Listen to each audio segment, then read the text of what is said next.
नमस्कार दोस्तों, तो स्वागत है आप सभी का द मिस्टीरियस वर्ल्ड में। रामायण रामायण तो आप सभी ने पढ़ा ही होगा। नहीं, सभी ने पढ़ा नहीं होगा, कुछ ही लोगों ने पढ़ा होगा, लेकिन रामायण जो है टीवी शोज में सभी ने देखा जरूर है। राइट, टीवी शोज लाइक फिल्मों में देखा होगा, सीरियल्स में देखा होगा। और इन टीवी शोज में जो सबसे ज्यादा फेमस है वो है B.R. चोपड़ा की रामायण, जिसमें अरुण गोविल जी ने राम का किरदार निभाया था। राइट, अब आप लोग सोच रहे होंगे कि मैं यहाँ पे रामायण के बारे में क्या बात करने के लिए आई हूँ। जैसा कि आप लोगों ने थंबनेल में देख लिया होगा, यहाँ पे मैं बात करने वाली हूँ सीता परित्याग के बारे में कि क्या सचमुच राम ने सीता का परित्याग किया था या फिर ये एक मनगढ़ंत कहानी का हिस्सा है। रामायण के बारे में बहुत सारे लोगों को पता है, तो मैं इस टॉपिक पे विस्तार से चर्चा नहीं करूंगी, ना तो आपका ज्यादा मैं टाइम वेस्ट करने वाली हूँ। तो बस टू द पॉइंट हम लोग बात करते हैं। अगर हम रामायण की बात करें तो युद्ध कांड तक हमें जो श्री राम का चित्र A1 क्वालिटी का लगता है। A1 यानी कि टॉप है, सबसे ऊपर, मतलब पूरे ब्रह्मांड में उनसे अच्छा इंसान तो कोई हो ही नहीं सकता, ऐसा फील होता है। युद्ध कांड यानी कि श्री राम और रावण के बीच में जो महायुद्ध हुआ था उस टाइम तक। उसके बाद सीता जी की अग्नि परीक्षा ली जाती है, फिर ये सब अयोध्या आ जाते हैं। अयोध्या आने के बाद श्री राम का राज तिलक होता है, वो वहाँ के अयोध्या के राजा बन जाते हैं और खुशी खुशी सारे लोग रहने लगते हैं। फिर अचानक से एक धोबी की एंट्री होती है, जिसकी वजह से सारा मामला गड़बड़ हो जाता है। होता यूं है कि उनके राज्य में धोबी रहता है, एक धोबी होता है जिसकी पत्नी रात भर घर से बाहर रहती है। जब वो सवेरे लौटती है अपने घर, तो धोबी अपनी पत्नी को उल्टा न जाने पता नहीं क्या क्या अपशब्द बोलकर उसे घर से बाहर निकाल देता है कि मैं श्री राम नहीं हूँ, मैं श्री राम नहीं हूँ जो इतने दिनों तक लंका में रहकर आई सीता को अपना लिया, मैं श्री राम नहीं हूँ, मैं तुझे नहीं अपना सकता। तो उसे घर से बाहर निकाल देता है। उसके बाद वो धोबिन बेचारी क्या करे, तो वो फरियाद लेकर राजा के पास जाती है, राजा यानी कि श्री राम के पास में जाती है और अपनी सारी व्यथा कह सुनाती है। उसके बाद धोबी को बुलाया जाता है दरबार में। धोबी से पूछा जाता है कि तूने ऐसा क्यों किया, तो वो फिर वहाँ पर बहुत पूछने के बाद वो बताता है, श्री राम के सामने ही बोलता है कि मुझ में आपकी जैसी शक्ति नहीं है, सहनशीलता नहीं है आपके जैसी, मैं आप जैसा बड़ा इंसान नहीं हूँ। आपकी बीवी इतने समय तक लंका में रहकर आई, बट आपने उसे अपना लिया, मैं नहीं अपना सकता। ये पता नहीं रात भर कहाँ रहकर आई है, नहीं आई है, कि दूसरे वर्ग के साथ रहकर आई है, इसके साथ मैं नहीं रह सकता। अपनी बीवी पे ढेर सारा लांछन लगाता है और माँ सीता पे लांछन लगाता है।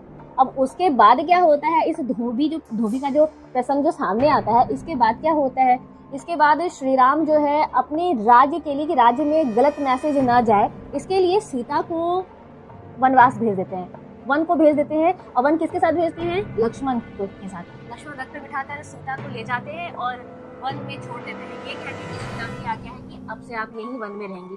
उस टाइम पे जब सीता गर्भवती थी, वो पेट से थी, तब उन्हें वैसी अवस्था में उनको जंगल में छोड़ दिया गया।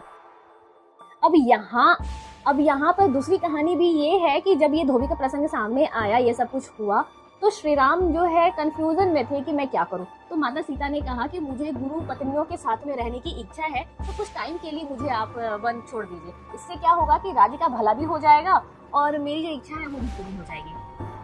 मतलब 100 बात की एक बात कहूँ तो यहाँ से श्री राम का चरित्र जो है वो डाउन हो गया। जो A1 क्वालिटी की थी वो A2 क्वालिटी की हो गई, मतलब सीधा नीचे चला आया इमेज हम सबके नजर में कि यार, मतलब कुछ भी था, उनकी बीवी थी सीता उनकी बीवी थी, ऊपर से गर्भवती थी। ऐसी अवस्था में उन्होंने अपनी बीवी को अकेले उस घने जंगल में कैसे छुड़वा दिया, कैसे वहां पे डाल दिया।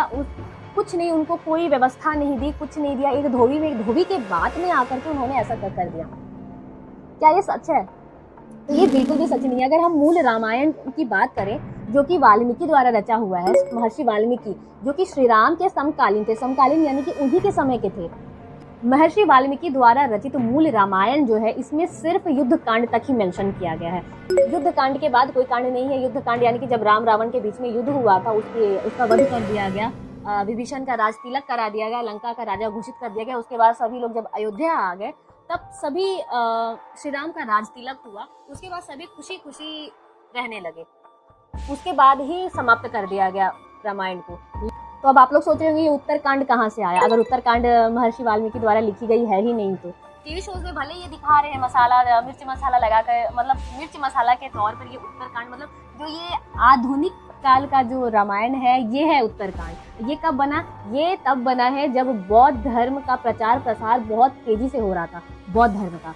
ठीक है। मतलब हिंदू धर्म को दबाने के लिए, हिंदू धर्म को नीचे करने के लिए, बौद्ध धर्म को ऊपर करने के लिए उस समय क्या किया गया, बहुत सारी विसंगतियां यानी कि बहुत सारे एरर जो है हमारे धर्म ग्रंथों में एडिट कर दिए गए हैं। जी हाँ, एडिट कर दिए गए। उसी में से एक रामायण का ये उत्तरकांड भी है, जो कि युद्ध कांड तक तो बिल्कुल सही है, लेकिन उत्तरकांड जो कि कभी था ही नहीं, दिखा ही नहीं गया है, वो अचानक से कहाँ से आ गया। तो ये बौद्ध धर्म के टाइम पर लिखा गया है, उस टाइम से ही ये चलता है। उत्तरकांड से हम लोगों को क्या समझ में आता है? उत्तरकांड से आप लोग देख ही रहे हैं कि उत्तरकांड जब हमारे सामने आता है तो हम हमारे प्रभु श्री राम का जो चरित्र है, उनका जो इमेज है, हमारे नज़र में थोड़ा सा डाउन होने लगता है कि हमारे प्रभु श्री राम अपनी पत्नी सीता के साथ ऐसा कैसे कर सकते हैं, ऐसी अवस्था में उसे जंगल में कैसे छोड़ सकते हैं, एक उचित व्यवस्था के साथ उन्हें भेज सकते थे या फिर खुद भी उनके साथ जा सकते थे। बट उत्तरकांड में ऐसा कुछ नहीं दिखाता है। अगर आप लॉजिक की बात करो, लॉजिकली अगर हम बात करते हैं, तो आप खुद सोचो, जो इंसान अपनी पत्नी से ढेर सारा प्यार करता है, एक क्षण भी उसके बिना नहीं रह सकता, वो इंसान इस तरीके से अपनी पत्नी को भला क्यों छोड़ेगा? तो ये सारे के सारे जो विसंगतियां, जो एरर है ना, जो दिख रहे हैं आपको, जब आप जो पढ़ते हो या फिर टीवी सीरियल शोज वगैरह देखते हो, और इसमें धड़ल्ले से ये दिखाया भी जा रहा है, शोज बनाए जा रहे हैं, बल्कि ये गलत है। युद्ध कांड तक ये सही है। जो उत्तरकांड का जब दिखाता है, लव कुश का जन्म होता है, लव कुश का जन्म हो रहा है, अश्वमेध यज्ञ हुआ, उसके बाद श्री राम आए, सीता माता धरती में समा गई, श्री राम और लक्ष्मण जो है फिर उन्होंने जल समाधि ले ली, ऐसा कुछ भी मूल रामायण में मेंशन है ही नहीं। ये सारा कुछ बौद्ध धर्म के टाइम पे, यानी कि बौद्ध धर्म से ये सारी विसंगतियां शुरू हुई, जिसमें आपको बहुत सारी चीजें मिल जाए। गीता में भी छेड़छाड़ हुआ है, उसमें जो श्लोक लिखे गए हैं, चाहे वो रामायण है, महाभारत या अन्य वेद पुराण है, सबके साथ कहीं ना कहीं छोटी छोटी छेड़छाड़ कर दी गई है। जैसे कि आपने पहले मेरे पुराना वीडियो अगर देखा होगा, तो उसमें ब्रह्मा और सरस्वती कंट्रोवर्सी के बारे में भी मैंने बताया है, जो कि कम्प्लीटली रॉन्ग है, बिल्कुल भी सही नहीं है। तो वैसे ही रामायण का भी जो प्रसंग है, ये वाला कांड जो उत्तरकांड, ये बिल्कुल ही गलत है, बिल्कुल भी सही नहीं है ये। ठीक है, तो चलिए मिलते हैं अपने अगले एपिसोड में, तब तक के लिए मुझे आज्ञा दें।